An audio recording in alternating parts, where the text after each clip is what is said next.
Morning and welcome everyone. Apologies for a slight delay while we were sorting the technology. A very warm welcome to this meeting of Powys Pension Board, and a particular welcome first of all to Debbie, our new board member whose debut it is today, and particularly now to Councillor Roger Phillips, the chair of the LGPS Scheme Advisory Board, who we're delighted to have.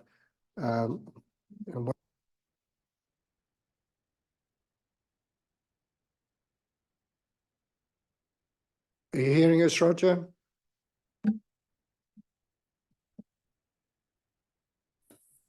I am now, Jared. Yes, I am now. Excellent, thank you very much. So we start with apologies, please. Apologies from Wayne Thomas. We have an apology from Wayne Thomas, thank you. Are there any declarations of interest, please?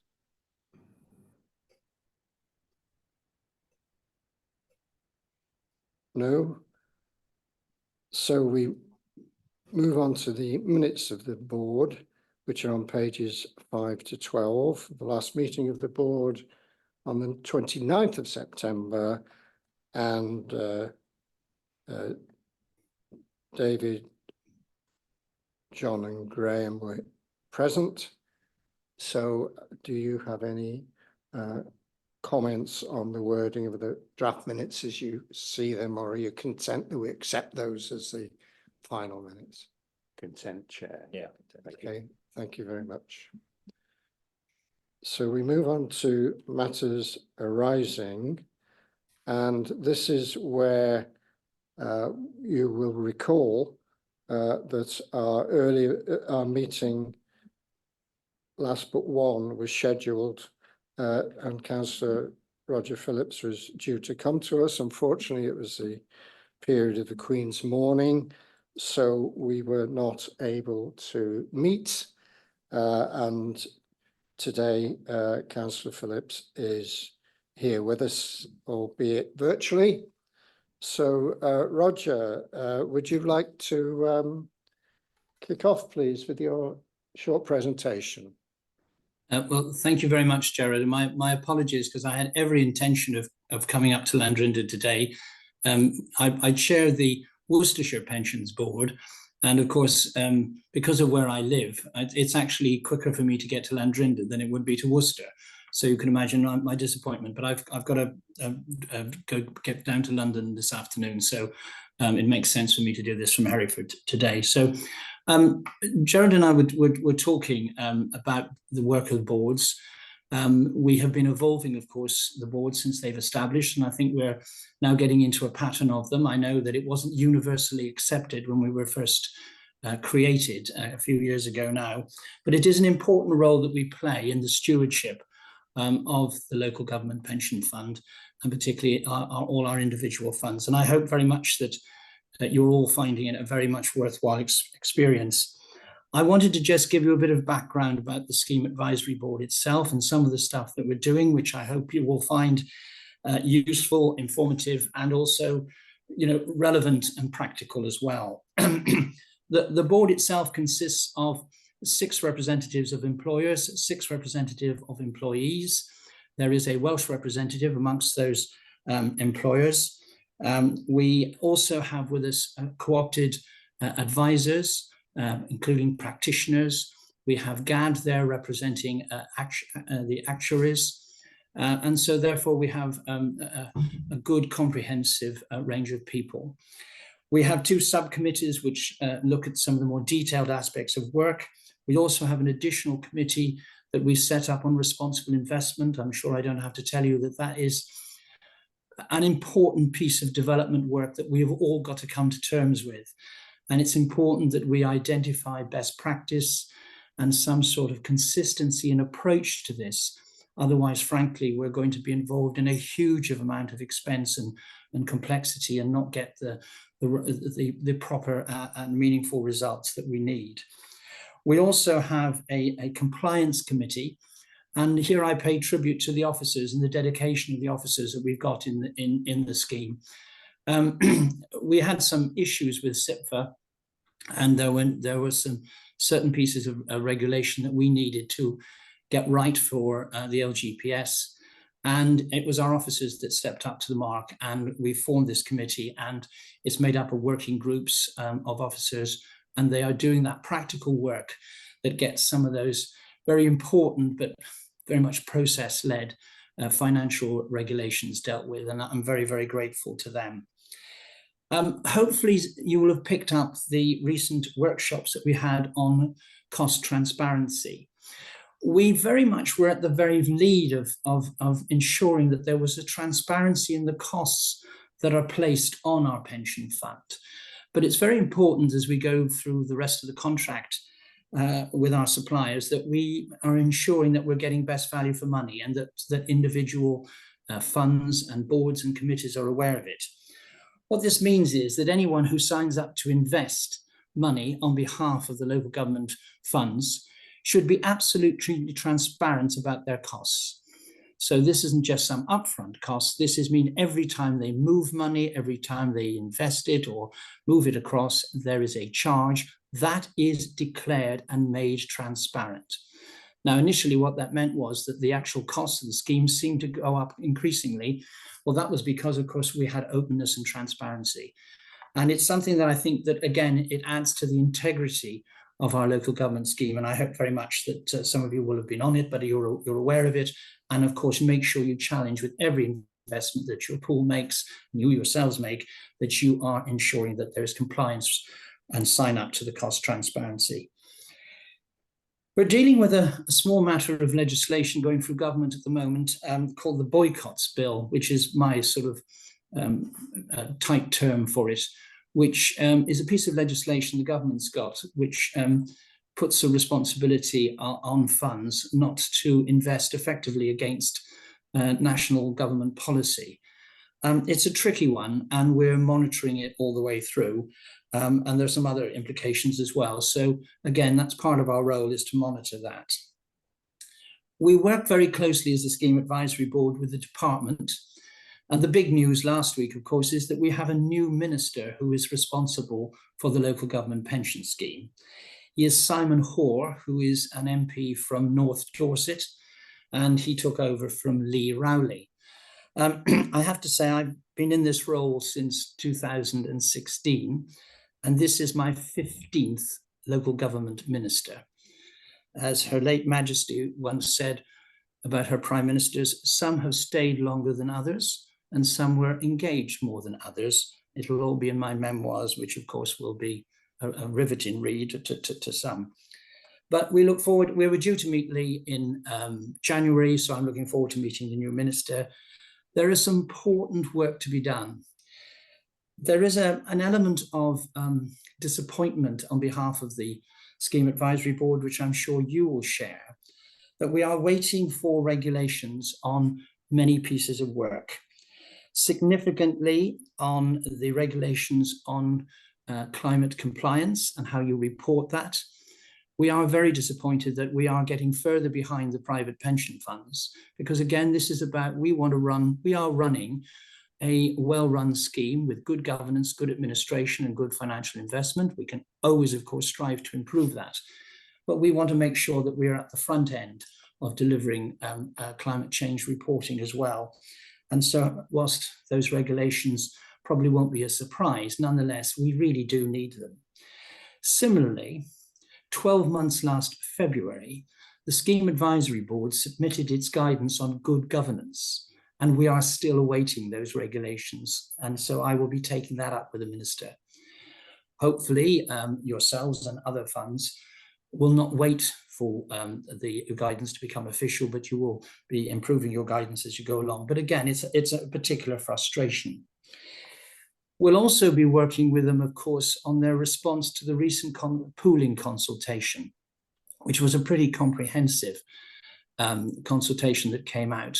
And of course, gave very clear indication that the government wanted to continue with its pooling philosophy, and foot on the accelerator, indeed, was the proposal. Pooling, of course, came in 2016, 2017, and the government is consistent in its original approach. But it did leave a long period in between where it did seem to let the policy drift somewhat. I'm aware that the 8 Welsh funds formed their own Welsh pool, and that does seem to be going well, and I'll be interested to hear the feedback of how you think that's going. My concern as chair of the board has been very clear that we as funds need to make sure that we take control of this agenda, own the agenda of pooling. It makes sense to work collaboratively together to get better value for money on investment. It particularly makes sense for different types of investment, like forms of infrastructure and energy, which we may have been too small to get the best deals done.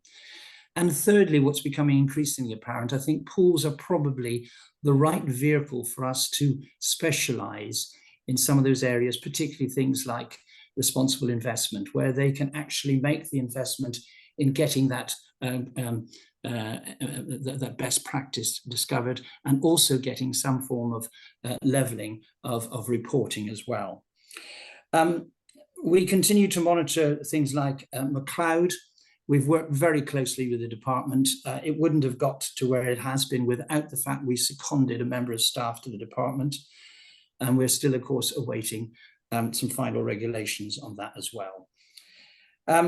I will just, there's much more I can talk about, but I'm sure you've got a very heavy agenda against you. I hope you recognize that we are doing the work that you would want us to do, and we enjoy working with you. There is an issue about the capacity of the Scheme Advisory Board. We are funded by a levy that is placed on all the funds. The Minister is responsible for that levy being agreed. And if the department doesn't have the capacity to deal with some of these issues, I have made the offer very clear that we are more than happy to help to get that done so that we can get some of this work initiated, which helps to retain, as I say, the integrity and sustainability of our scheme. So that's an ongoing discussion that we're having. Gerald, I'll stop there because I'm conscious that I can go on. I can go and talk for this subject for forever and ever. And I'm very happy to answer any questions or any queries that members have. But I hope that's been useful. Thank you very much, Roger. That's been very useful indeed. As you know, I've attended many of your talks over the years, since 2015 or 2016. Roger is always preaching that the funds are sovereign when it comes to pools, and between the relationship between the SAB and the individual funds is very much a two-way relationship. It's the SAB advising, giving guidance to the funds, but equally the funds giving feedback to the Scheme Advisory Board, very much two-way relationship. Are there any particular questions colleagues would like to ask Chair of Scheme Advisory Board? David, please. Yeah, if I can, Chair. Hello, Roger. David Powell here. Hope you're keeping well. Hi, David.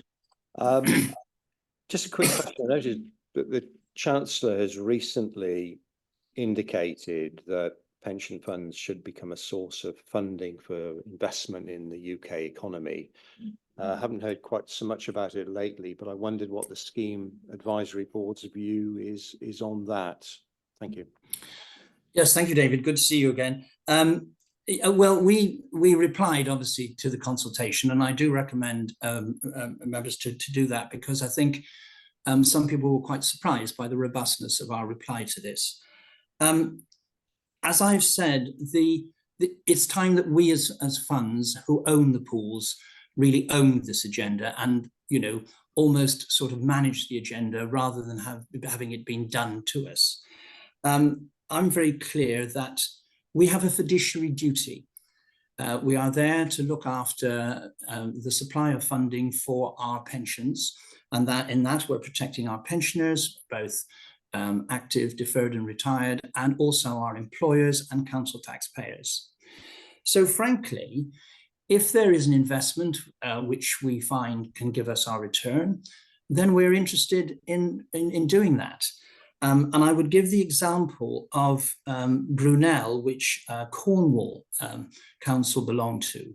They have a huge issue, which you will probably have some sympathy with in Cornwall, relating to second homes and affordable homes and homes for key workers. So their pool is looking at investing in affordable housing. Now, they're doing that because obviously what pensioner wouldn't be, they're not going to be embarrassed about that. They'll think that's quite something to be proud of, that they're part of their pension funds doing that. But the primary reason you do it is because it shows a return. And government has been quite clear about this. And the initial feedback from the Labour Party as well is they're on a similar sort of trajectory. We haven't quite had that straight dialogue from them, but they all look at the scheme. The problem is they look at the scheme. The scheme is the 7th largest in the world at 350 billion. But of course, we're split into 86 funds, and that's the sort of tension. How do you get the benefit of being a big scheme when you've got 86 sovereign funds? And so that's where the pooling comes in. And on private equity as well. We are already in some of these areas that the government wants to set loose targets to. And I really think they need to understand that, we're up for investment, but it has to show the proper return because we are mindful of our duty. I hope that answers the question, David. Yes, thank you, Roger. Thanks very much indeed. Thank you, David. Any other questions? No. Well, many thanks, Roger, for your very useful presentation. You are, of course, most welcome to remain online as long as you wish, but we hope you have a safe and easy trip to London. Thank you very much, Roger. Thank you, Jared. I'll stay in for about a quarter of an hour, 20 minutes just to get a feel of it. So that's good. Thank you. But my apologies again for not. The plan always was to come and be with you live at Landrinded. Yeah, we appreciated that, but sometimes things happen beyond our control. Many thanks. Thank you. There is one other matter arising from our last meeting. In item 6, as you know, the board approved its annual report for 22-23, and I can inform colleagues that this is now incorporated into the annual report of Powys Pension Fund, which is due to be approved on the 29th of November. As you may recall, that has a 1st of December deadline for it to be formally through the process. So we can now move on to the minutes of the Pensions and Investment Committee held on the 6th of October. And I have a number of observations for you on these. The first one, which Roger will be pleased about, is that the summary that the Scheme Advisory Board does of all the LGPS funds was presented to the committee at that meeting, so the elected members are fully aware of the size and scale and complexity of the LGPS. And on 2.3, as I've just indicated, the committee will approve the annual report on the 29th. Both England and Wales have had some auditing issues regarding scarcity of audit resources, but we believe that we should be on schedule for the 29th of November. Item 3.1, both Powys and the Wales Pensions Partnership did respond to the department's investment consultation that Roger has just referred to, with a very strong message from Wales. 3.2, MacLeod went to committee, and the issue of benchmarking of administrative resources and assurances has been provided by Jane, Section 151 officer. So that is, for us as a board, a message of great reassurance. So thank you very much for that, Jane. Item 6.1, the risk register now includes climate change. And there is more on that in item 10 on our agenda later on. As there is on breaches, the late submission of pension contributions. We'll be talking about that in item 7 and 17. The cash flow report was provided to committee, and that's something that as a board we'd recommended. So it's great to see our recommendations are moving right through to assist the committee, which is our role. Responsible investment subgroup is to be established, and we did it following the committee. I did express some thoughts to Jane and to Chris about investment performance monitoring, and Jane is just going to briefly bring us up to date on the subsequent events. Thank you, Chair. Yes, I think there's so much happening in the pensions world. Our committee agendas are getting longer and longer. And inevitably that does squeeze time on some agenda items. And I think we all felt that we needed more focus on the performance aspects. So taking on board that, we're looking to have a separate board meeting, perhaps that focuses just on performance. And then outside of the meeting as well, we're very much looking to have some more working groups, both at an officer level, but also with members of the pensions committee, just to improve that oversight in terms of the performance and so on. So that's what we've looked to put in place, and we're working on that at the moment with our advisors. Thank you very much, Jane. As somebody who's been at the coalface in the past, I do appreciate the sheer scale and magnitude of the scale of change within the LGPS, and it really is a challenge for the committee to not only deal with an agenda in the time available, but also understand all the complexities and nuances that are continually pouring in. So that is what's been identified as the best way forward to really handle the key and fundamental and historic issue of monitoring investment performance. So I'm very, very pleased with that outcome. So thank you for that. Do any colleagues have any questions on my feedback from the committee meeting?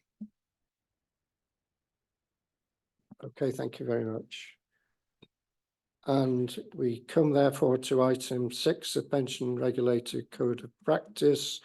And that's where I think my monologue ends, and I'm happy to pass the baton to Chris to take us through this Code of Practice update. Thank you, Chris. Yes, thank you, Chair. Regular board members will be familiar with this document in front of you. It's presented in its entirety today just for completion. But as we have been doing over the past 12, 18 months or so, we're focusing on the 3 areas that are the oldest within the document. You'll see on the right hand side, I've highlighted the dates that they are being looked at. So we'll focus on the highlighted 3 sections today. So with that in mind, we're not going to go through every page. We are going to focus on those 3 sections, starting with governing your scheme. And as I was reading through this morning, I spotted a spelling error in line number 38 in the right hand column there. Maintained is certainly not spelled like that, so I'll make sure I correct that for the next one. Apologies, everyone. But considering the scale of the document, this is based on the Code of Practice 14 from the Pensions Regulator. This is what we're working to at the minute. We do await, perhaps there'll be an update on a singular code later on in the agenda, but until we see a new version of the code from the regulator, we are focusing on the Code of Practice 14, which is what you see in front of you essentially. So with the scale in mind, perhaps we might focus on the amber items. Chair, would you be comfortable with that? Oh, absolutely. Absolutely. I thought that's what we would be doing naturally. Yes, thank you, Chris. Yes. Thank you. So this is essentially looking at governing a scheme and making sure that scheme and board members are up to date on scheme regulations and various training. So if we start with line 4 or section 40, this is about being conversant with the scheme rules. So the recent update was basically just to identify that we do carry out a training needs assessment every April. And as previously discussed, I think it's sensible that it remains at amber because it's ongoing. We're constantly reviewing the training needs and requirements of the board. And where I get the opportunity, board will be aware that I do share training opportunities via email when they come through to me. And the opportunity for all the training that's available out there is made available to board members as it comes through. So no real change to the process, and I think it probably should remain as amber because it is a continuous cycle. Can pull that. I am very happy with that. David, comment? Just a quick question, Chris. I mean, we fill out the training needs analysis, but I wonder, do you benchmark that against what's good practice? Essentially, what I do from the training analysis that come in is I build a sort of a heat map. Really, I award a score based on the gaps, so that anything that's red identifies any needs, immediate needs, and that's what we tend to focus on. And then from that, we can build an individual or board level training program depending on how it scores, essentially. So yeah, we do heat mapping. It's the same process for the committee as well, actually. So it's universal across both entities. So. Thanks, David. I think myself that, as I said a minute ago, the fact that everything is changing, more legislation, more guidance, we as a board have to be, quote, conversant with. And when I was doing a initial training with Debbie last week, I was focusing on the term conversant with. So much is changing. So I think this will always remain amber. I really can't see we could justifiably expect this to become green, because Roger's been talking us through the different guidance regulations that we are desperate for. Some come from the government, some come from the pensions regulator. So what we need to be conversant with moves along as the guidance is brought out, as the regulations brought in. So if any fund was showing this as green, I would be deeply suspicious in my view. So yes, we're happy for that. Thank you. Okay, thank you very much. Section 41 is essentially focused on the same thing, making sure that board and committee have the knowledge and understanding relating to pensions law and regulation. Again, I think we keep it as amber based on the conversation we've just had. That's okay. Section 42 is looking at all the sort of governance documents that we should be having in place at fund level. And board will be aware that we've worked very hard over the past few years to make sure we have as many policies in place that are reviewed and up to date as we can. And those policies are actually published to the website as well. So they're made available for the public and for board to revisit should they need to. We did discuss about setting up a library of documents, policies for board and committee actually internally. Work's ongoing, I think is probably the best update I can give on that one. And we have started by collating the series of training videos that we put together in 2022. That's all online and available in a shared place. And the intention is that we'll add policies and documents to that as well for the board to be able to just log into remotely. Yes, thanks, Chris. Maybe we could give a touch more publicity to that facility. Okay. Yep, I can certainly take that on board. Yeah, thank you.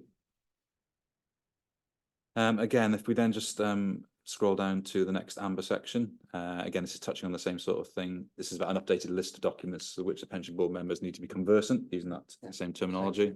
Same thing, the intention is for it to be included in this library. So then we scroll on. As you'll see in the comments, this is all focusing on training and board member knowledge and skills, as well as committee members and officers, obviously. Section 53, again, is looking at appropriate degree of knowledge. And again, it's just touching on the fact we do this annual training exercise where the heat map is built and then training plans are then built as a result of that.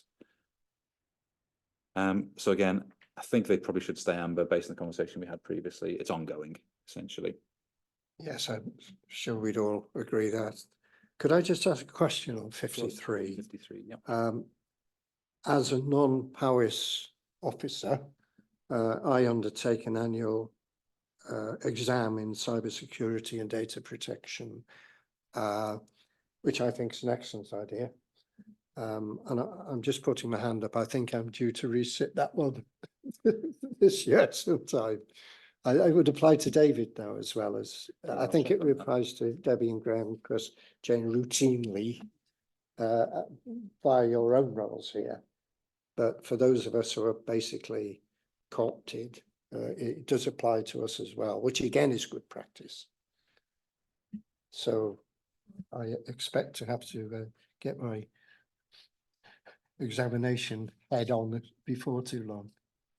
There is a test at the end of it as well, Chair. Yeah. So, yeah, no, Powys do have an excellent mandatory training obligation for us as officers. We routinely have to revisit the online training, and it is excellent. And obviously, one of those is cybersecurity and related. So I've seen quite a few reminders come through for the team actually. So Right. I think we're all at that period actually. Yeah. So whilst there was an annual training needs analysis conducted, you're absolutely right. There are interim ones that Powys as an authority have for us as well.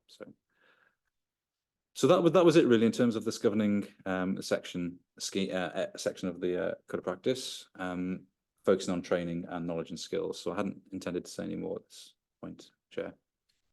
Thanks, Chris. I think we're all content with the relevance of the ambers and the accuracy of that as a grade at this point in time, and probably ongoing.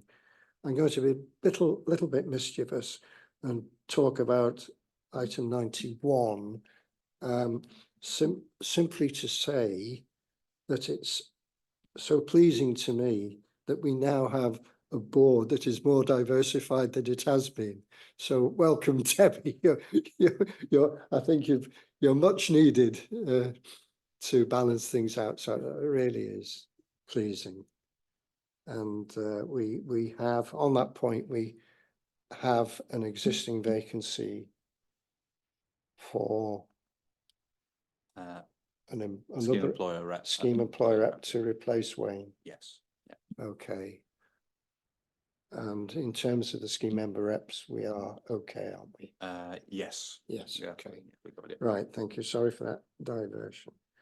Right, thanks, Chris. And we can move on to item 7, the operational administrative report, which is pages 51 to 52. And this report is for information. And Chris. Yes. Thank you, Chair. Perhaps before we just move on, if I can just hang on the previous item just for a little bit longer, if that's okay. Oh, sorry. No, that's okay. It's just to point out that I have updated the governing your scheme section, but I have also updated the conflicts of interest section from line 62 onwards.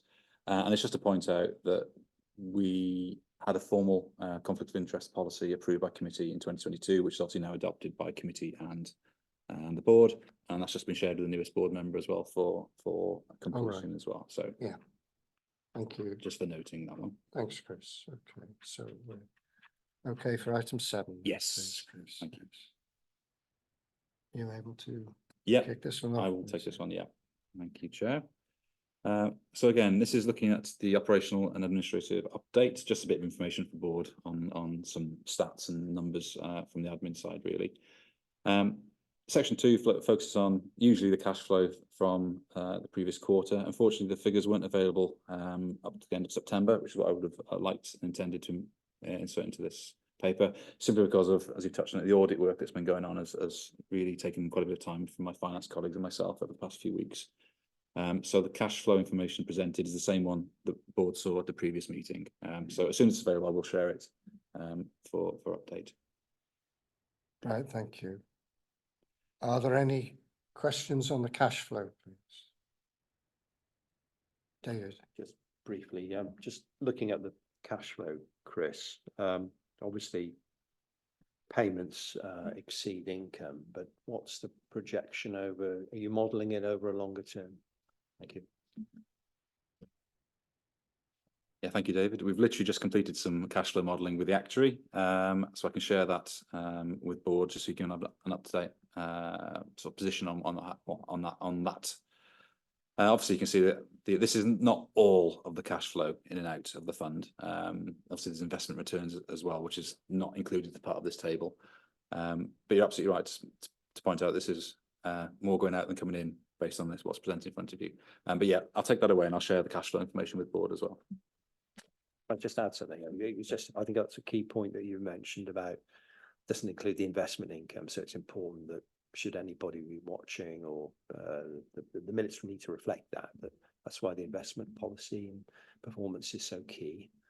But thank you, Chris. Thank you. I think that's an excellent point, and perhaps I can just include some narrative around that in the table as well, just so it's completely clear. So next time I will do that. Yeah. Thank you, David.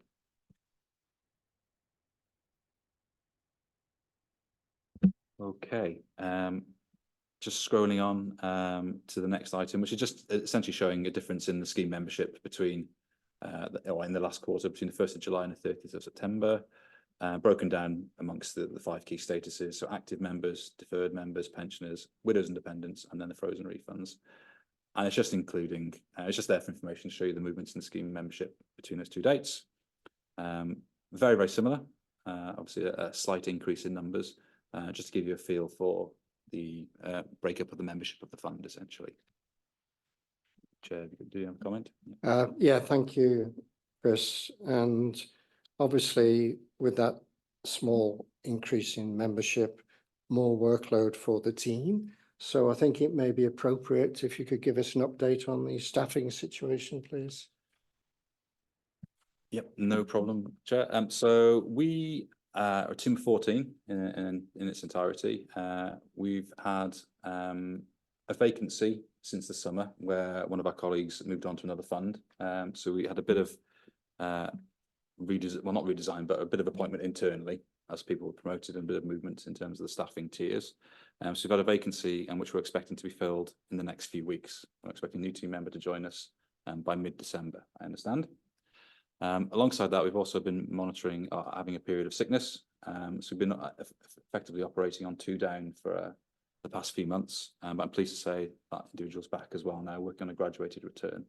So we're expected to be back up to full resource, staffing resource, certainly by the end of the year. Hopefully in a good position to kick on in the next year.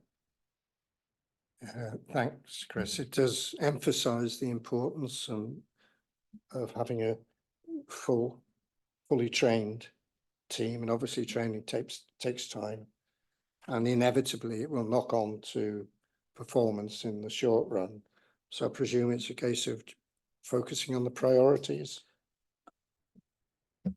Absolutely right, Chair. You've identified the LGPS is so complicated now. It's been touched on a couple of times actually that things are moving all the time. So training isn't a short-term thing within the LGPS. It's quite a long-term exercise. I'm pleased that all the existing members of staff have been through the pensions qualification in one shape or another. So in terms of the skills back at the ranch, so to speak, everyone's progressing and moving well along that path. However, it's quite a long journey. The impact it's had outside of that is training does have an impact on the existing staff as well. Simply by training, sitting next to somebody diverts away from actual productivity. So yes, there has been a hit on terms of performance, which has required some elements of prioritisation, as you rightly mentioned. Thanks, Chris. In fact, I'll bring forward one of my points from my subsequent briefing to now, which is I gather the Scheme Advisory Board and the LGA are very much focusing on trying to bring in a pensions qualification specific to the LGPS. I picked that up from an event I was at recently, and I'm really pleased with that. In my time since 2001 or whatever, I think I've always been mindful of that gap, and if it's been sought through now, if it's being put in place, I think it would be a great help for basically continuing being able to retain the staff and attract new staff with the possibility of a real career ahead. And it's almost professionalising the pensions administration side, whereas the accountancy and the investment side has always been professionalised. I think the weakness has been that it's almost dead people's shoes for progressing on the benefits administration, which is where the bulk of the staff are, of course. And that's why we're here, to pay the benefits. So I'm very keen on seeing the developments on that plan. Well, I can see that Councillor Roger Phillips has put his hand up, Chair, so maybe he's got some comment on that. So. Roger. Yes, sorry, Jerry. It was one of the issues that I didn't cover in my report, but I think all of us, and well, there's a few of us in the room, the rest are all far too young to remember these things, but most of us have spent our working career where there were more people than jobs. And of course, coming out of the COVID, that situation has radically changed. And that's true of all, you know, in the local government sector, but also in the pension sector. And we have to think a lot more about our workforce, about, yes, that they're trained, but also their development, that people seriously see that actually working in LGPS is a real career and they can progress that. And I think, you know, as I said, the new qualifications is part of that, but it's something we've all got to learn. I know that, you know, these days with home working, you can be poached much easier than in the past. So we've just got to watch that. And the other thing I would say, and slightly controversial, is that always remember that you need that capacity, and you are not funded by the local authority, you are funded by the pension scheme. So you have a different, you know, the council taxpayer, of course, indirectly pays the contributions, but as far as the administration is concerned, that comes from the fund. And you can justify that to pensioners and employers by having a good capacity at there. So always remember that, that you are separate from the local authority. I'll keep quiet, and I promise I won't interrupt again. No, thanks very much for that, Roger. Jane's going to say something. Yeah, I think just generally as a council, we've got very much a policy of growing our own. It's something that we've done for many years now, because before we all went online, before we were all working at home, we very much did struggle to recruit because of our rurality. So it's something that we've been focusing on across all the services of the council as well. So very much a policy, and keen to do the same in terms of the pensions team as well. Thanks, Jane. And I can add that from the board's viewpoint, we are very much pleased that Jane, our Section 151 officer, does very much emphasise the point you've just made, Roger, about the costs being absorbed by the pension fund rather than the council generally. And in fairness, our elected members are totally on board with that concept, in my view. So thanks for that, Roger. Okay, thank you, Chair. I shall continue. Just a last bit of information based on there is numbers of the 50/50 scheme membership information and the active participating employers within the fund. Again, just for information. Yeah, thanks, Chris. We in a way always hope there might be more 50/50 members as opposed to people who are not in the scheme at all.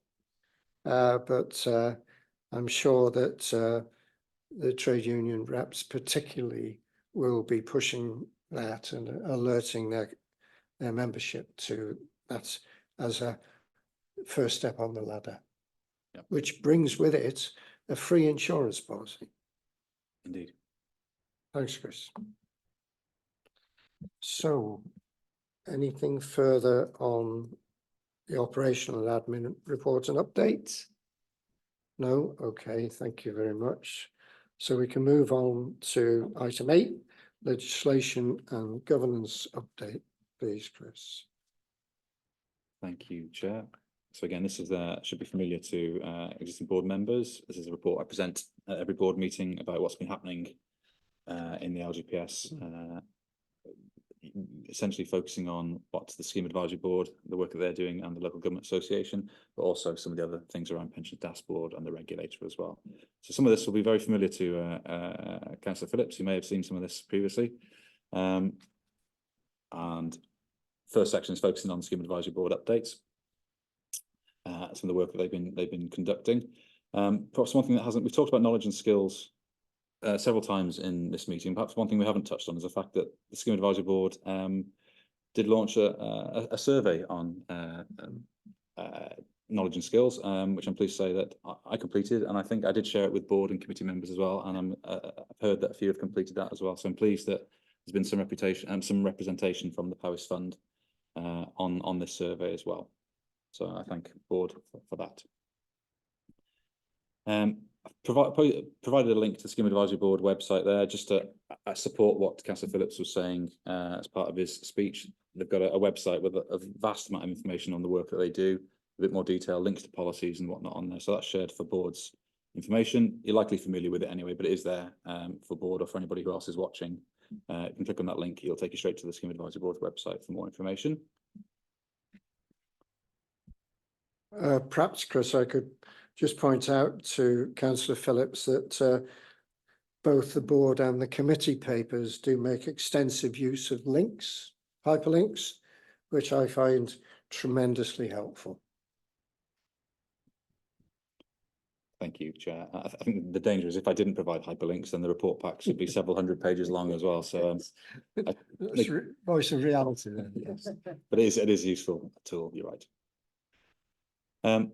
So some wider LGPS updates. We've obviously heard from the Chair of the Scheme Advisory Board this morning on what they're focusing on. Again, these are taken from some of the bulletins that the Local Government Association produce. We saw something similar from the Scheme Advisory Board in the committee and board papers previously. This has actually come from the department itself, which again shows a similar trend to what we've seen previously in terms of numbers. I didn't intend to go through them line by line, but it is there for any comments if the board have any, but it's there for information really. Again, with the link to the actual full report above the bullet points. Yes, the only observation I had was the decrease of 8% in retirements, which took me by surprise, I must confess. Yes, I haven't dug into the numbers behind that one, to be honest. It is a little bit surprised to me as well as I was going through the bullet points. It'd be interesting to see why that is. It's, I guess, a statement of fact at this point in time. Yeah. Okay. So if I move on to McLeod, every administrator's favourite subject at the minute. This has just got a link to the regulations that were laid and took effect from the 1st of October. I thought it'd be useful to bring board up to date with what the team are doing with regards to McLeod at the minute. Been working some time on it, knowing that these regulations were going to be taking effect or coming in at some point. So we have gathered some data from some of our smaller employers, and I've been working through those and updating part-time hours and pay information as required. But the focus at the minute is really on those immediate retirements. So for those people who are retirements or scheme leavers, I should probably say. So for those leavers who are leaving now, who satisfy the McLeod criteria, the team are focusing on those and actually carrying out the McLeod check when it comes to them actually leaving the scheme. Interestingly, for me perhaps, and I hope for the board as well, we haven't actually seen the regulations bite as yet. So for each calculation we processed, the McLeod remedy hasn't actually made any difference to those scheme member benefits. Whether that's down to the fact that the care accrual outpaces the whole final salary accrual, perhaps, I don't know. But it'll be interesting to see once the exercise is completed how much impact this has actually had on scheme members' benefits. But to date, on those that we've processed, we haven't seen any impact as yet, apart from on the admin team having to now carry out this additional check. Thanks, Chris. Any comments on McLeod? I know it's a huge admin burden throughout the LGPS, and yet another element of the workload. Yes, thanks, Chair. And we have seen the impact. The admin team are having to take a little bit longer to process leavers now as well as a result of it. So I'll keep you updated on how that develops as we move forward. So if we scroll on then to so just some comments from the LGA on the abolishment of the lifetime allowance that we heard about recently. I think the overall comment is that whilst it might simplify things in some respects, it complicates it in other areas. We are seeing communication to scheme members on the LGPS becoming increasingly difficult, because as I've mentioned a few times, the scheme is very difficult and complicated as it is. Trying to make any changes that happen to the scheme clear so that a scheme member understands is becoming a challenge really. We carried out a survey of Powys County Council staff over the past 12 to 18 months. And one of the key takeaways really was that people think the scheme is great. They understand that the local government pension scheme is a very good scheme. But what they didn't understand was how it worked. So very, very important that we get that messaging right and across to our scheme members to try and break down this very complicated entity into something that they understand and they know what they're getting for their money. So it's work that we are focusing on. And we have got a communications plan, but I think we just need to make sure that what goes into our communications to our scheme members is as clear and as concise as it can be, which can be a challenge at times because of the complexity. So that's a bit of an aside to what's in front of you on the screen, but it's essentially breaking down to communication, I think. I'm sure, Chris, there is a degree of co-working between the funds on the messaging. Absolutely, Chair. It's almost like you're reading my script. I know it's sat next to each other. There was a All Wales Communications Group meeting last week, as it happens. Oh. And these sorts of things are covered on an all Wales basis. And so things like translation are shared quite a lot around Wales as well. And it's a very group effort when it comes to communications. Obviously, we have the flexibility to be able to have local communications and whatnot as well, but it is focused on, we're very lucky in Wales that we do work very closely together and we do share these sorts of experiences, yes. And I think that co-working and the cooperation that goes on between the 8 funds in Wales is a particular help to Powys being the smallest. Absolutely, I would support that in many respects, which we'll come on to later on, actually. Yeah. Okay, let's just scroll through the report. I'm just conscious of what else we've got on the agenda as well, so I'm not intending to spend too much more time on this one. Just a few hyperlinks based on what the pensions regulator has been up to. It's interesting that 4.2 focuses on an independent review of TPR, which has been carried out by the Department for Work and Pensions, with a link to its findings there. I haven't enclosed any of those just for time really, but should board be interested, please click on the hyperlink at 4.2 to find out a bit more about that review. Very quickly on section 5, about pensions dashboards, just to remind board that the intention behind a pension dashboard is almost like a one-stop shop for a pension saver. We're able to log into one portal, access all our pension information in one place, to save having to log into Powys's, having to log into a private one, 4 or 5 different places potentially. They log into this one portal, which then goes and interrogates all the pension systems and pulls it into one place for scheme members to make it easy for them to understand their pension savings. Obviously, that will have an impact on the Powys Fund because we'll have to make sure our data is compliant for the pension dashboard ecosystem. So we have carried out a data review, a high-level data review at this stage, and as you'll see later on, our data is in a pretty good place. We're very fortunate, really. We have spent a lot of time focused on data, and we've got a data improvement plan. So work's ongoing, essentially, just to keep board updated that we are still looking at it, and we'll continue to look at it until we have to go live. Any comments before that's the end of the report, actually, Chair. Yeah. Yeah, as Chris said, in view of time, we're asked to note the report. So we will do that. Yeah, thank you. And Chris, thanks very much for the work that went on to present this. Thank you. So we can now move on to item 9, risk management policy, pages 57 to 66. This is for information, but also for consideration and comments. And for Roger's benefit, the board does look at draft policies and procedures to see whether we can add any value to the draft before they formally go to the committee for approval.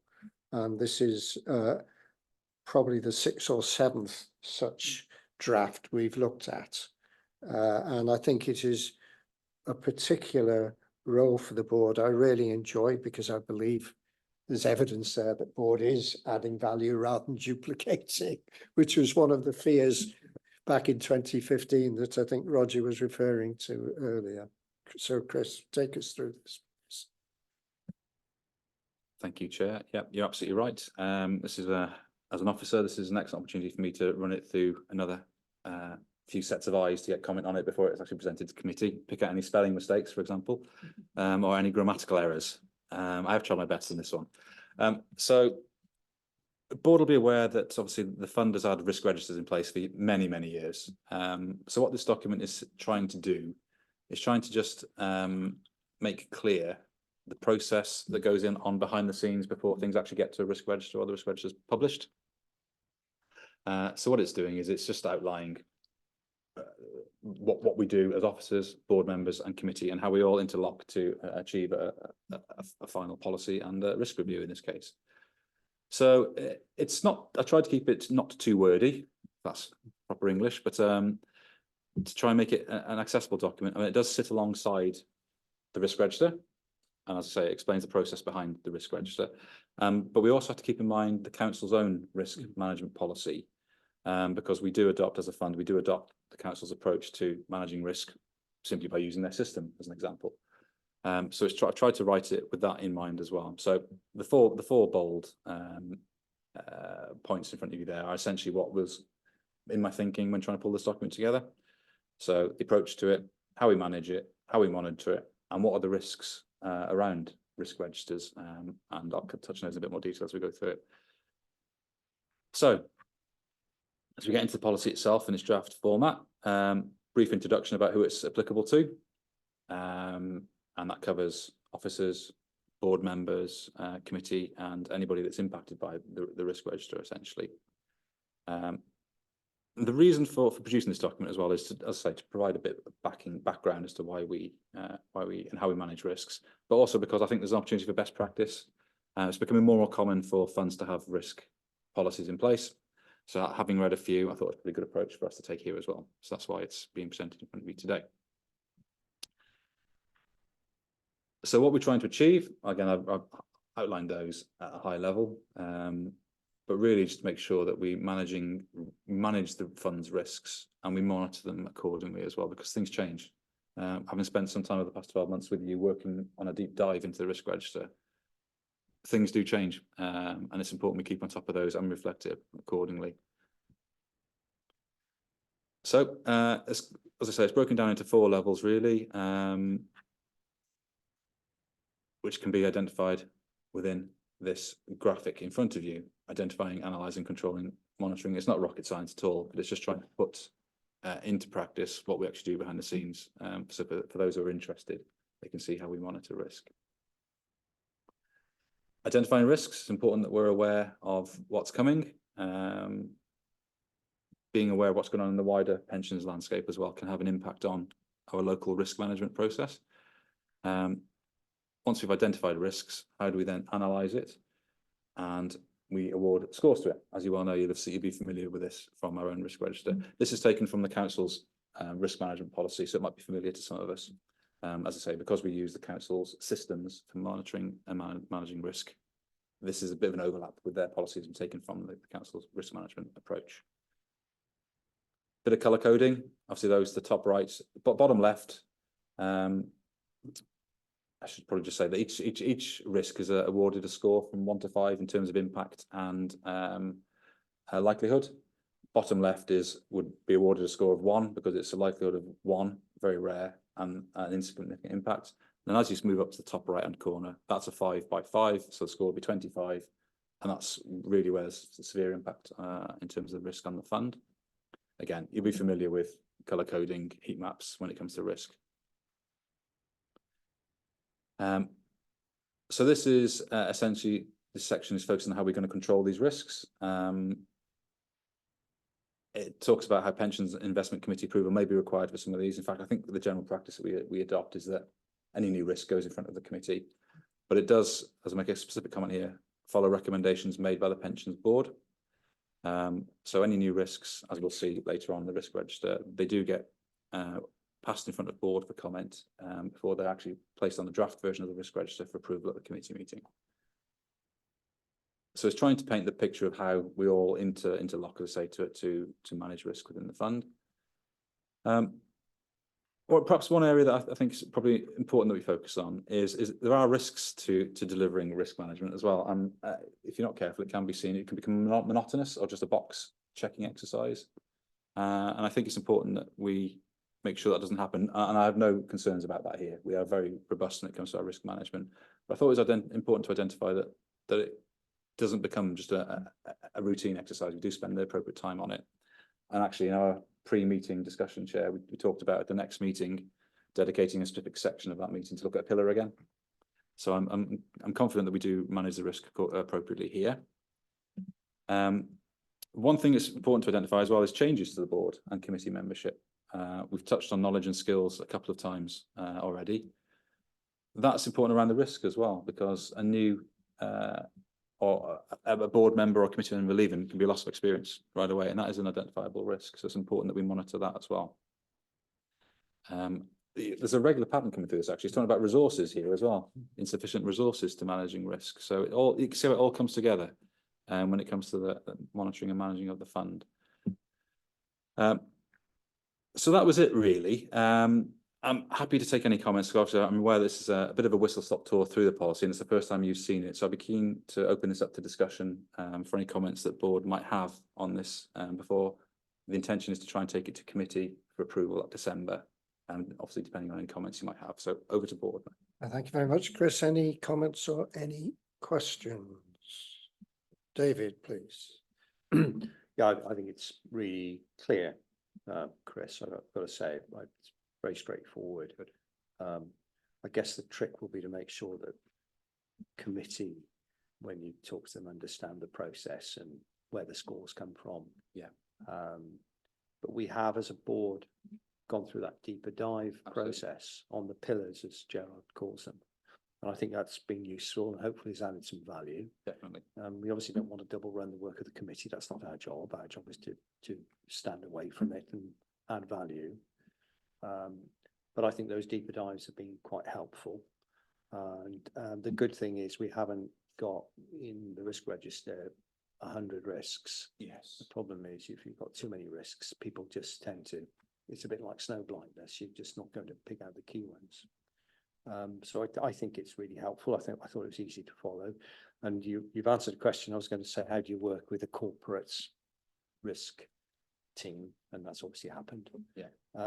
So that's it really. The only thing I would say is, because we've got the 3 pillars and Yes. we admin, investment, governance, but I think on the if you have a look at the admin one, Chris, I think you could probably put, if you get the heading same as the rest, I think you've missed administration risk off. It looks like it's the risk register. Oh, right. So that was the only thing that was a minor issue. Okay. Is that on the that was it. That was it. I'm really struggling to find it. Is that on the risk register itself, David? Or Sorry? Is that on the risk register? Or It's on the, it says risk register. Yeah. And you've got the administration risk section. Yeah. And I think you need to put administration risk register at the top. Okay. Because you put investment risk register and governance risk register. Just a consistent. People could just say it's not, it's just one of the pillars. Yeah, But I thought it was a nice, clear document. Thank you. Thank you. Yeah, thanks very much, David. Any other comments? I just want to say something similar, David, really, is that we have had that deep dive through the pillars, and it's I think we're reassured and assured that nothing does sit within the high categories, but yeah, it's a process I think we've got working well on it. Yeah, thanks, Graham. As I think you know me by now, I always take it as a personal challenge to try and find something when I see a draft policy. I've got a handful of thoughts here, Chris. Yeah. One is, and I think you just touched on it there, and it's something I try and do, as you know, it's member retention on committee post-election. Because okay, we can't control what the voters do and the outcomes, but I have taken it on board to write to the chairs of the leaders of the parties to ask if at all possible they could retain on the Pensions and Investments Committee those members who put their time into the training and have got a lot of experience and expertise built up as a consequence. And if, as it were, that was lost through a rather discretionary judgment, it would be a shame. Yeah. So maybe some reference to retention of committee membership where appropriate and possible might just be worth considering. Yes. Okay. The second one, I'm wondering whether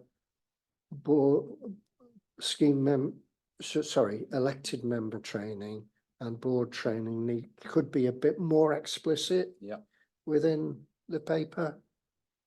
Yes, that's fine. Yeah. And when we look at the internal controls section, it very rightly points out the need for a process to identify what risks could be of significant risk to the council. Yes. So it's a case of what can we define that process maybe? I'll leave you to think about that. But the other side of that coin is, should we be referring to significant risk to any of the other employers? Yeah, I think that could be included. So if you could perhaps take away those thoughts and see Yes. where there's merit in tweaking to reflect those observations.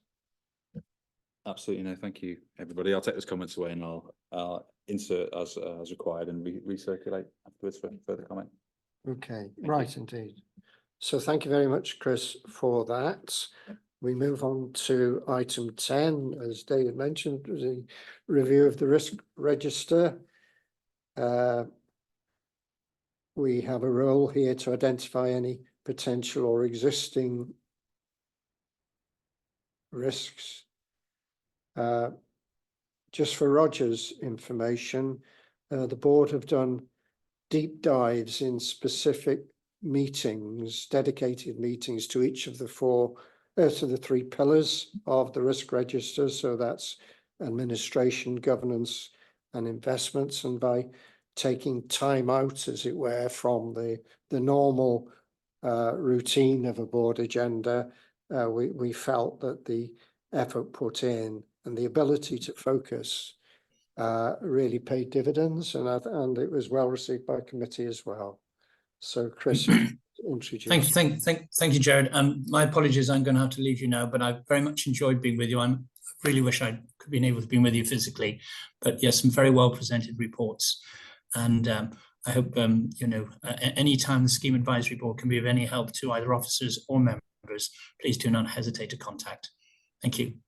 Thank you, Roger. Thank you for those comments at the end as well. Very grateful for the time you've given to us today, and hope to see you soon on the circuit. Thank you. Bye-bye. Bye. Chris. Okay, thank you, Chair. Yes, I think one of the things that doing the deep dives helped with was just simply the consolidation of some of the risks. We had 3 or 4 which were very similar, so to be able to bring them into one, maybe a bit more all-encompassing, has really helped in terms of numbers. It's getting quite unwieldy over time, really, the number of risks that are on there. So I hadn't really got anything to focus on in this meeting, other than, as we briefly touched on it, to point out that there's a new risk gone on. Committee approved it at the last committee meeting around climate change. That was picked up previously in the responsible investment policy, but it wasn't spelt out as a risk on the register like it is now. So Invest 12 is a new risk that's on there as a result of consideration by board and committee. Other than that, there are no new risks, and I quite frequently get reminders from the council's risk management system to go and review these appropriately. And I think it does record when the latest reviews were, as we can see on the left here. There was one in July under admin 0010 that was reviewed in July. So I thought this is presented slightly differently this time. Usually you get the heat map with it. This one I tried to make it just a bit clearer, really. It's a different format of the report. So I'd be interested if you have any comments on which you prefer. I prefer this one. Personally, I think it's easier to see what's going on in there rather than one with the heat map. But I could produce that separately and include it as well if needs be. But for the purpose of this one, I thought I'd just present it in a slightly different format because I thought it was slightly easy to read. Other than that, I think as we've discussed outside of the meeting, Chair, and we're going to focus on one of the pillars at the next board meeting and start that cycle of a deeper dive into the 3 pillars again. Yes, Chris, I think that seems to be sensible. And perhaps the 4th meeting of the year would be an overview. But at each meeting, even though we are, and we wouldn't need a separate meeting now for each pillar. I think we've done the heavy lifting on that. So it's more or less a tweak now rather than a fundamental review. So we can incorporate that into the quarterly meetings. So the 4th one will be the overview. Yep. And that would be a good cycle, I'd suggest. I think that's the appropriate, and I think that's the intention. Yeah. Any thoughts of any potential new risks?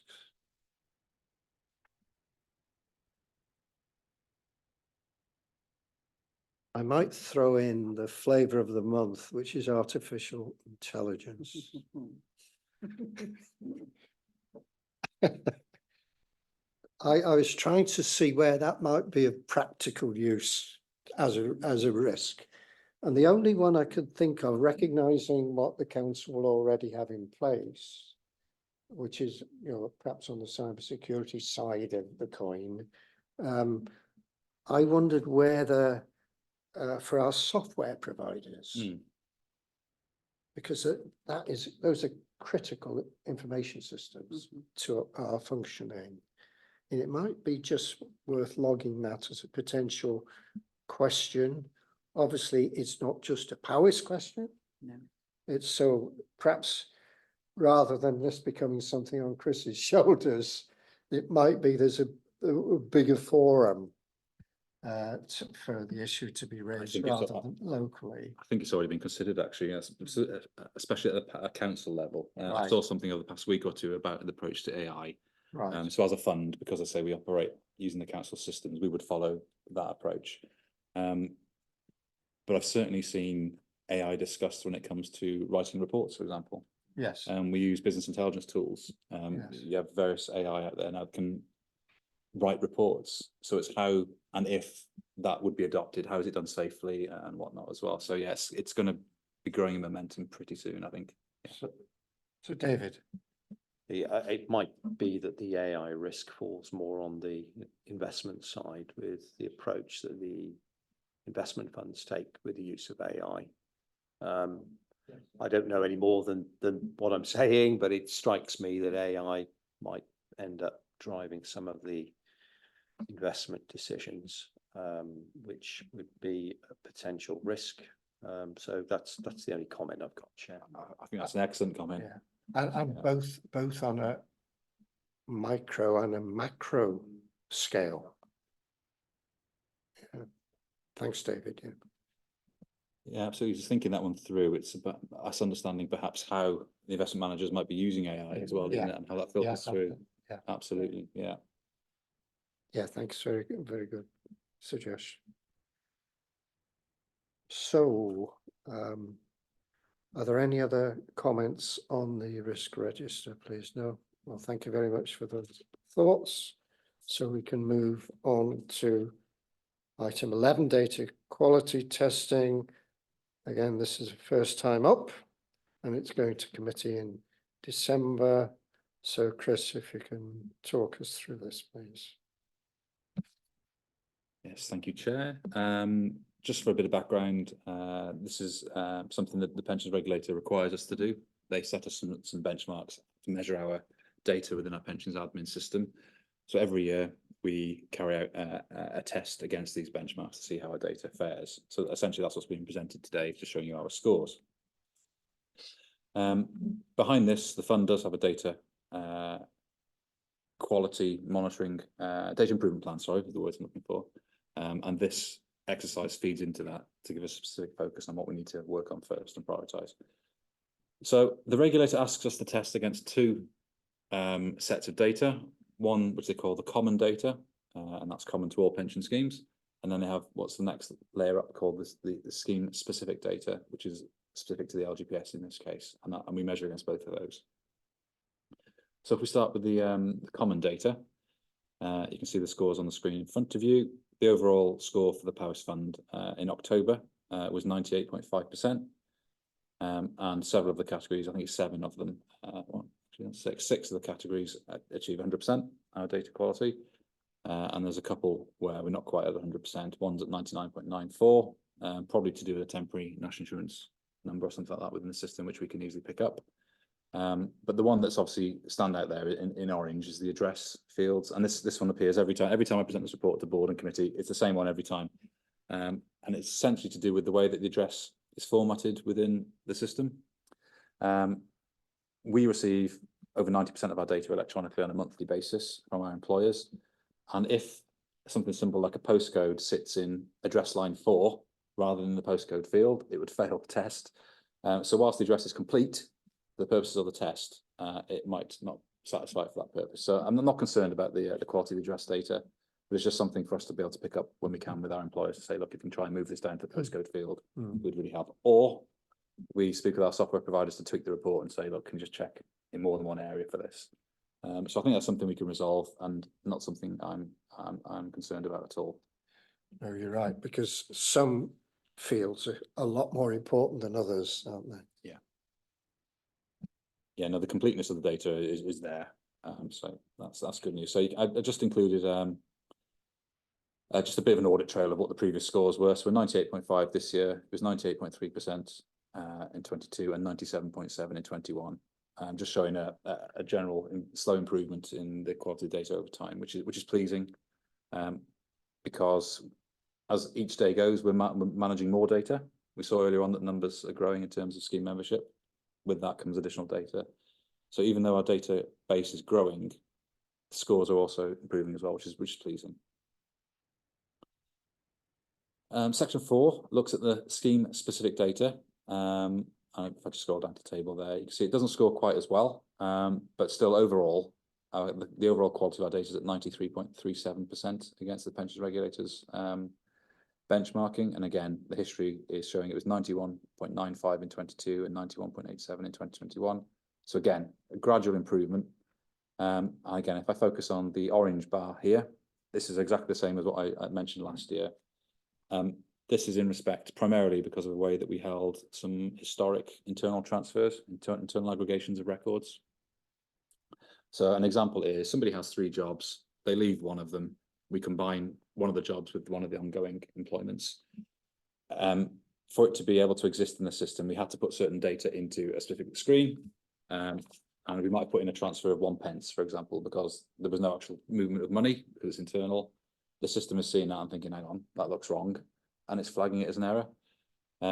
So that's what's bringing that down. The nature of the Powys Fund is that we have a lot of multiple employments and a lot of movements within the membership when it comes to combining records. Therefore, we've got quite a few of these, which we need to go back and tidy up. That's an ongoing process, but in terms of priorities, it's quite low down the list, because we know it's not actually affecting the members' benefits, because all this is checked at the point of retirement or leaving. But I thought it was just important to flag it, that we're still aware it's an issue. But it is to do with simply a data recording exercise rather than the data not being of high quality. So, but other than that, you can see the scores are pretty high, and we're pretty pleased with the progress we're making. These 2 scores are returned as part of the annual return to the pensions regulator, and that'll be going in. We've had the dates that we need to complete that by. I think it's in January. I think we've got to get it off to the regulator in this case. So we're already ahead of the game. We've completed the exercise, and this will then feed into the data improvement plan for the next 12 months for the fund as well. So that was it really. It's presented for information, and it's over to the board now for any comments. Thank you, Chris. When I was having my prep chat with Chris, I did add the fact that the messages from the actuaries for the last 2 valuations have been the data quality has been good. Yes, that's correct. Yeah, they actually communicated that to us when they were doing the evaluation exercise. The data quality is good. Do we have any questions or any comments, please? Just briefly, Chris, you mentioned that the data cleansing exercise will be carried out to update these data fields over time. Is there a resource issue there? It's a resource and a prioritisation issue, essentially, David. We're focusing on in the here and now, making sure that when people leave, they get the benefits they're entitled to at the right time. If there'd been an issue with one of these data fields at the point of paying benefits, for example, we'd correct it then. But it's an exercise that we will chip away at over time. So it might be that we see a gradual improvement. Unless there's something we can do on a bulk basis, identify these on a bulk, and then do some sort of internal bulk update with our software provider, that could be an option as well. But again, you're right, it does require myself, one of my team, to be able to spend the time to do that. So it's how we best prioritize that, really. I'll make a note. Yes, I think you're right. But that's a good example of where it might be able to help, isn't it? Yeah, that's right. Right, thanks. Are there any other questions or comments? No? Okay, well, many thanks for that. So we note the contents of this report and the attachments, and we move on to item 12, the Wales Pensions Partnership Update. 30 pages here, so we haven't got time for all 30 pages, so we'll have to be somewhat selective on this. Chris, please. Yeah, Other than to say there are, again, hugely useful hyperlinks, which gets you straight to the source, you know, the Carmarthenshire website, and that is just so handy, isn't it? Really handy. yeah, thank you, Chair. You're absolutely right. In the interest of time, I didn't intend to go through the attachments in too much detail at all. They are presented to us by the Wales Pension Partnership, so it is their documents, not ours. It's not something I produced. So it's presented for board's information, really. The one thing which I would just like to draw board's attention to is the fact that 2.1, the WPP has produced its annual report. That's not included as an attachment. You will have to hyperlink to that using that link in 2.1, but it's a useful document just so you can see what the WPP have achieved over the 22-23 year. So other than that, it looks like a very thin paper, but I can assure you there is an awful lot going on at WPP level. Much of it is not able to go out into public domain as yet. For example, last week I attended 4 different WPP meetings. Wow. So it is a significant impact on my time, but as we've already touched on, as the smallest fund, we do see lots of benefits as a result of that as well. In fact, the risk management policy we saw at the previous item is something that has been discussed at the pool level, and I was able to take the points away. So I'm not having to reinvent the wheel here because it's already out there. So we've benefited for a number of reasons, administratively, governance side of things in terms of policy, but also in terms of investments, opening doors to different asset classes that we would not be able to access cheaply because of scale. So whilst it is a significant amount of time, I think we do see the benefit of that locally. So that's the only comment.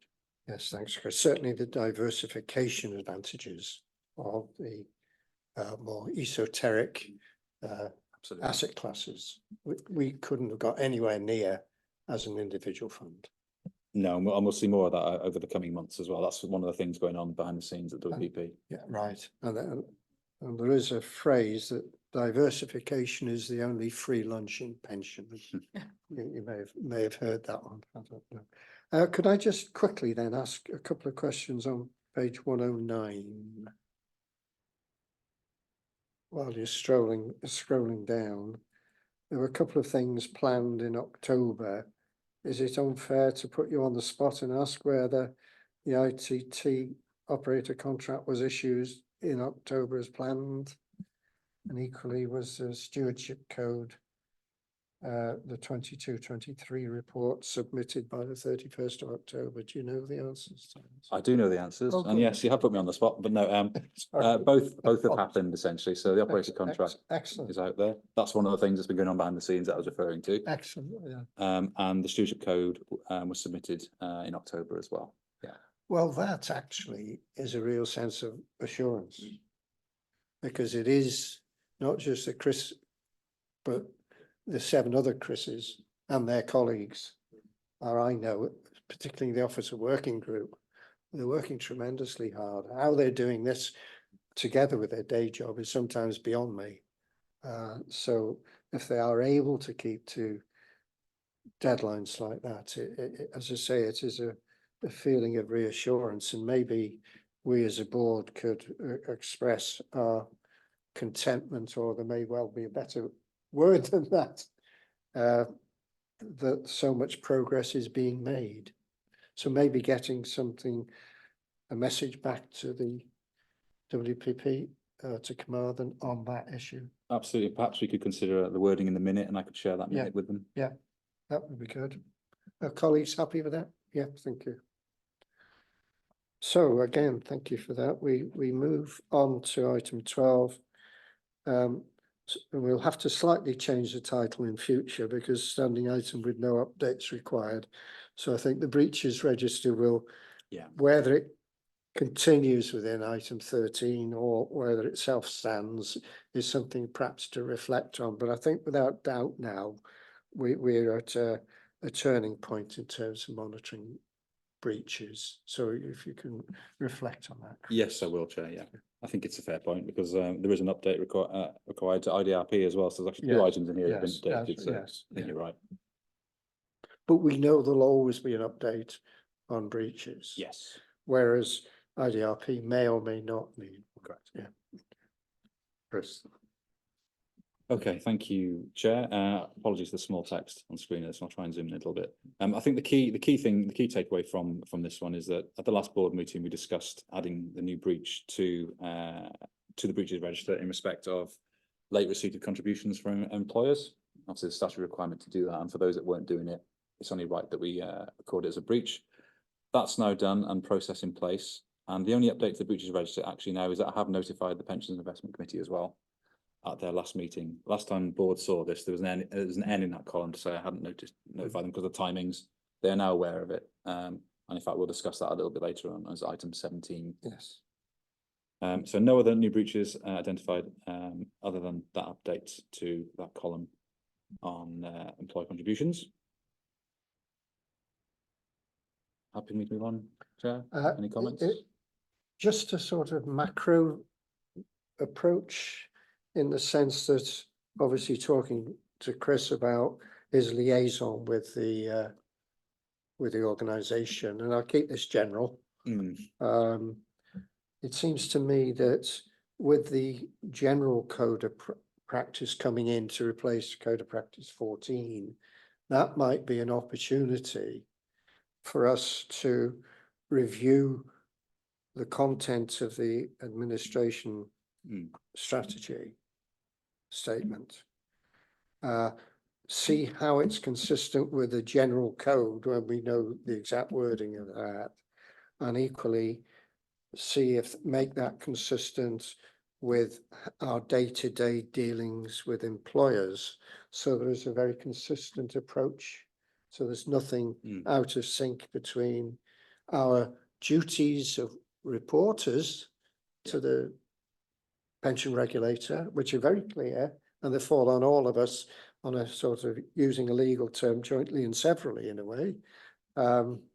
So nothing is out of sync. Yeah. So as a general principle, are you comfortable with that? And I am, Chair, and I think just to add a bit of background to that, within the administration strategy statement, which the Chair refers to, is the process and how we will deal with these sorts of items. So when the new code of practice arrives, it'll be the opportunity for us to review that to make sure it's still fit for purpose. And in turn, with that specific document, we do consult with the employers as well. Yeah. So it's an opportunity to carry out a bit more of a review when it arrives. yes, I think what I'm hinting at is that in terms of the consultation with the employers, which is different than negotiation, I fully understand, but we may not have as much wriggle room as we might like from a diplomatic viewpoint because of what's actually explicit in the general code of practice. Yeah. Yes, understood. Yeah. Okay, thanks. So I'm happy with that on the breaches. So should we move on then? Audit reports. Audit. Nothing. From an internal audit perspective, we had one, and you saw the review in March 23, I believe it was. So 6 months or so ago, we had one concluded, and the findings were all insignificant, really, when it came to the grand scheme of things. In terms of Wales audit, we've been working up until the end of last week with Wales audit and financial colleagues to make sure that the council accounts and the pension fund accounts are all as they should be. And I believe the reports are going via finance to the appropriate committees over the next week or two, Jane, Friday. Yep. So everything is in line, with the intention for them to be slotted into the annual report for ahead of the meeting for the 29th for committee to approve. So as far as I'm aware, we're all on time in terms of the Wales audit as well. Well, that's a relief, because certainly in England, where the pension fund audit has to be reported as part of the council audit, there was the majority, as David well knows, I think majority of annual reports were presented later than the statutory deadline. And I know personally of some English funds who had to report this as a breach. In one case I was familiar with, it was reported both to the regulator and the department, but the regulator said it was really one for the department, not for us. We are not in that situation in Wales, fortunately. But if it was reported later than the 1st of December, even though it was the auditor's lack of resource, we would then probably have to report it to the department. Yes. Just ask a question on audit reports. Is there an internal audit program this year for the fund? Thanks, David. I actually emailed the internal audit team Thursday, Friday after I spoke to the chair. I'm waiting on a response. They say we've had an internal one 6 months or so ago. The one prior to that was a couple of years. I think there's a 2-year gap between the internal audits, but I am waiting for communication. I'm checking that one. Yeah, I'll let you know when I hear. Do you still have your role on that regional audit? Yes. You do, you still. put Yeah. that on, thanks. Okay, thank you. Item C. Board communications. Yeah, so just on screen. Straightforward. Yeah, nice and straightforward. Yeah. Just for information, Thank you. the dates that they were sent around to the board. And IDRP pages 115 to 118. So IDRP, there's just one update for board. We, on Friday, I think I was made aware of it, that we've had a stage 2 IDRP come back in respect of a transfer that happened 9-10 years ago, I think. So it was dismissed at stage 1, or wasn't upheld at stage 1, I should say, and has now come back at stage 2 for reconsidering. So we'll be working through that in the appropriate timescales. Which I think it's fair to say we were half anticipating. Well, I think not sure of anticipating it. I mean, we did try to be comprehensive in our stage 1 response, but the fact there are 2 stages, Yeah. if there's been some additional evidence provided, All then right, perhaps right. it'll be a chance for us to reconsider it. Yeah. Right, okay. Okay, thanks. Okay, thank you. So we go on to future board meetings on item 14. And just to add a little bit of colour, the first 2 meetings both start at 10 o'clock again, so just for the diaries. We now